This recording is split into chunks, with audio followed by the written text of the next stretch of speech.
Niessigisso, ou comme on le dit d'une manière générale, le réseau Niessigisso, est une institution financière mutualiste qui a été créée en 1990 grâce bien sûr à la coopération entre le Mali et le Canada sous forme de projet. Et les premières caisses ont vu le jour en milieu rural, précisément dans un village du nom de Pétesso. Donc pour cette première phase de 90, donc 5 caisses rurales ont vu le jour, 2 dans la zone coton et 3 plutôt dans la zone office Niger. Donc au regard bien sûr des résultats encourageants obtenus durant cette phase de 90 à 92, donc le bailleur de fonds en fait qui est la partie canadienne a décidé réellement d'étendre le projet pour une nouvelle phase de 5 ans, donc qui part bien sûr de 93 à 98. Et lors de la mise en œuvre de cette phase, en fait, des caisses ont été implantées non seulement en milieu semi-urbain, mais aussi en milieu urbain. Et au bout, donc en 98 déjà, nous avions 35 caisses qui étaient opérationnelles, donc dans la région de Ségou et dans le district de Bamako. À l'évaluation bien sûr de cette phase, donc la nécessité s'imposait de mettre en place la structure faîtière que nous appelons l'union, donc l'union des caisses Niessigisso. Et cette union maintenant devrait consacrer l'institutionnalisation de Niessigisso, à savoir qu'elle devienne une entreprise malienne, donc gérée par des nationaux. C'est ainsi que l'Assemblée constitutive a été faite en mars 1997 et a porté bien sûr un Malien à la tête comme directeur général. Et bien sûr la partie canadienne qui assurait bien sûr toute l'assistance technique, donc accompagnait toujours alors, le processus pour permettre également aux nationaux de pouvoir s'approprier du système, mais aussi de prendre toutes les responsabilités pour ce qui concerne également la rentabilité, la viabilité et la pérennité, parce que dans notre travail, nous disons que quand nous mettons en place une caisse d'épargne crédit, en fait, ce n'est pas un projet, parce que nous savons qu'un projet a un début et une fin. Donc, on met en place une institution, et cette institution, elle doit être pérenne. Donc, c'est cette vision, en fait, qui a été adoptée depuis le démarrage, en fait, de Niessigisso en 1990. Donc, à l'évaluation maintenant de cette phase en 98, donc, où on devrait mettre en place ce que nous appelons l'appropriation, en fait, du système. Donc, en même temps, nous avons aussi réfléchi réellement à l'avenir du réseau et il fallait nécessairement donner de nouvelles orientations. Donc, une autre phase, en fait, a été mise en place, donc qui part de 1998 à 2003.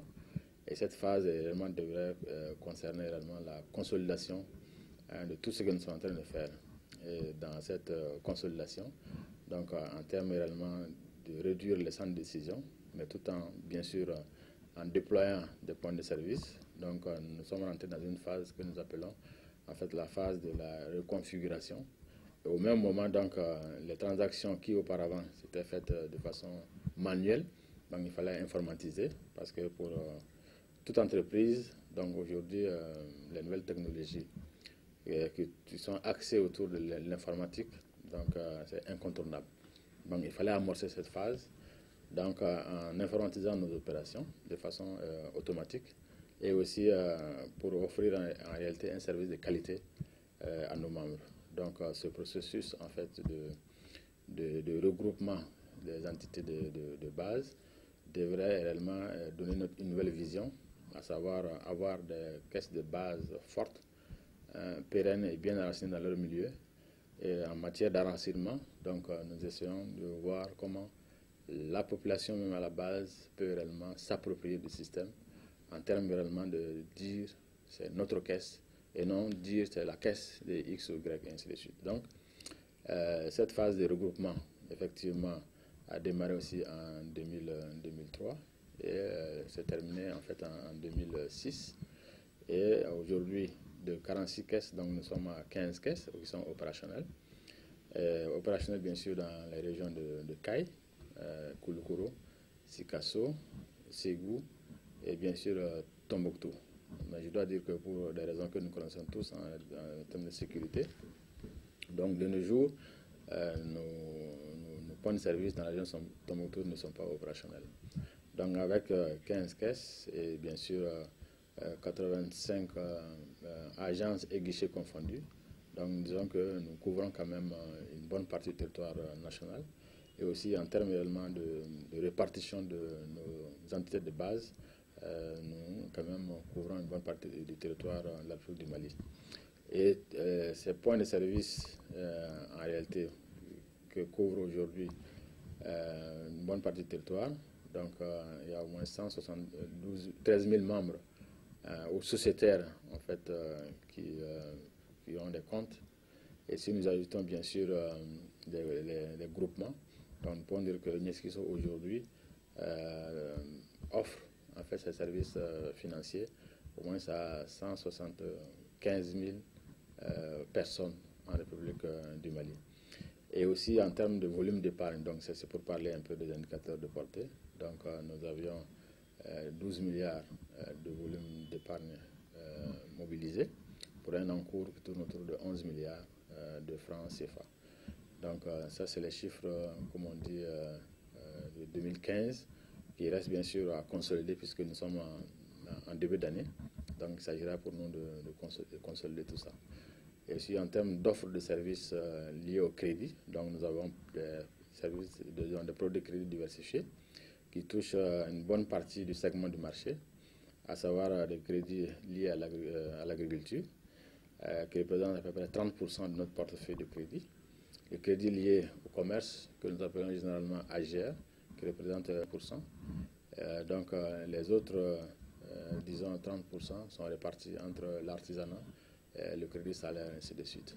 Et je dois dire aussi que nous offrons aussi le crédit habitat, donc que ce soit achat de terrain, que ce soit l'amélioration de l'habitat et même construction. Mais je dois dire que ce produit habitat nécessite des ressources longues, qui fait qu'il est très minime réellement dans notre portefeuille de crédit. Donc voilà un peu Niesquisso. Donc on peut dire en termes d'expérience ou en termes d'années. Donc Niesquisso aujourd'hui c'est 25 ans d'expérience en République du Mali. Globalement, d'abord on va se fier à la mission. Donc la mission elle est économique et sociale. Donc économique dans le sens qu'il faut mobiliser de l'épargne. Il faut reconvertir cette épargne sous forme de crédit. Et donc au plan économique, donc je disais tantôt, si nous regardons le volume de crédit qui est octroyé, c'est-à-dire les 11 milliards, donc nous avions, disons, près de 23 000 bénéficiaires de crédit. Donc à ce niveau, ça permet réellement à des populations qui n'ont généralement accès au système classique, c'est-à-dire les banques, donc leur permet réellement d'accéder à des services financiers pour leur permettre de générer des revenus. Donc aujourd'hui, nous finançons des entreprises qui sont capables réellement de créer 2 ou 3 emplois, voire même 5 emplois, même plus.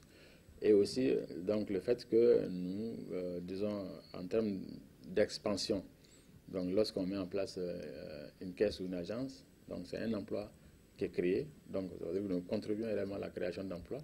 Et qui dit création d'emplois dit aussi revenu. Et si quand vous parlez de revenu, vous parlez réellement de satisfaction des besoins. Donc, au plan économique, nous disons que nous jouons un rôle important, non seulement au niveau de la société, parce que nous rendons des gens économiquement actifs, et nous leur permettons réellement de satisfaire un certain nombre de besoins de base à ce niveau. Et aussi, ça, c'est vraiment sur le plan économique. Sur le plan maintenant, disons, mission sociale. Donc, je vous ai dit, le système est basé réellement sur la solidarité. Donc, permettre réellement à une chaîne de solidarité de s'établir. Parce que nous visons essentiellement ceux qui n'ont pas les grands moyens, donc des populations vulnérables, donc à revenus modestes, et qui peuvent s'entraider. Et bien sûr, ceux qui ont aussi les moyens plus importants peuvent adhérer aux caisses, déposer leur épargne. Donc, il fait que donc, il y a une chaîne de solidarité qui s'établit. Et cette chaîne de solidarité, une fois que, par exemple, une caisse, elle parvient réellement à dégager des excédents, donc dans notre approche, nous disons la caisse, elle doit faire ce que nous appelons un système de ristourne collective. Ça veut dire faire un investissement collectif dans la communauté. Nous avons par exemple des caisses qui ont contribué à la construction de ponts.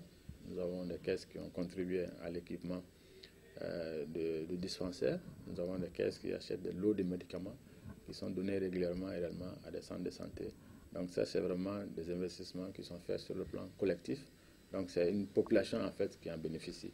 Et d'ailleurs, je dois dire aussi, même en 1993, nous avons une caisse, par exemple, qui a contribué à acheter des tables, des tables scolaires, en fait, pour permettre aux enfants qui étaient bien sûr assis soit à terre ou sur des briques, donc de s'asseoir réellement sur des tables bancs pour pouvoir étudier de façon au moins assez décente. Donc voilà un peu la mission telle que nous la définissons, mission économique et mission sociale. Et les deux, bien sûr, un équilibre doit être établi entre les deux, parce que forcément, pour accomplir la mission sociale, donc il faut dégager réellement une certaine rentabilité, il faut des excédents, pour permettre réellement de faire de tels investissements dans la communauté. La perspective de 2016, c'est d'abord le déploiement, et nous avons pris quand même une orientation ces 2 dernières années, c'est-à-dire de plus en plus, donc renforcer notre présence en milieu rural. Donc notre extension en 2016 va être axée essentiellement sur des points qui vont être implantés en milieu rural. Donc nous visons la région de Sikasso, donc un village qui s'appelle Zanfrébou. Donc nous visons aussi d'autres localités dans la région de Caille et Ségou. Donc des caisses qui vont être, des points de service plutôt, qui vont être implantés réellement en milieu rural.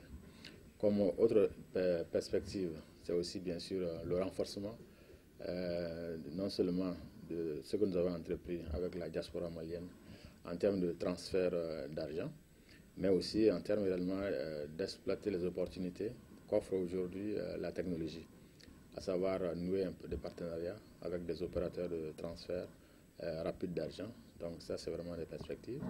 Et aussi par rapport à la volonté politique aujourd'hui qui est dégagée par les autorités, donc un mécanisme de financement durable qui va être mis en place. Mais au-delà de ça aussi, nous sommes membres d'une confédération que nous appelons la Confédération des institutions financières de l'Afrique de l'Ouest, qui aussi prévoit de mettre en place un établissement financier de prêt de paiement que nous appelons FINAO. Donc tout ça, c'est des perspectives qui viendront réellement renforcer tout ce que nous sommes en train de faire sur le terrain, sans tenir compte bien sûr du marché potentiel de la microfinance. Ce marché potentiel est réellement qui est en train réellement aussi de se développer davantage. Donc en termes de perspective, donc voilà ce que nous comptons réellement faire ou mener durant l'année 2016. Bon, l'environnement économique, je pense que pour les observateurs et les spécialistes de l'économie, donc 2016 restera une année difficile du point de vue environnement économique, au regard bien sûr de tout ce qui se passe aujourd'hui dans le monde où les regards sont tous braqués sur l'insécurité liée à des faits que nous connaissons tous, qui va avoir un impact sur les économies.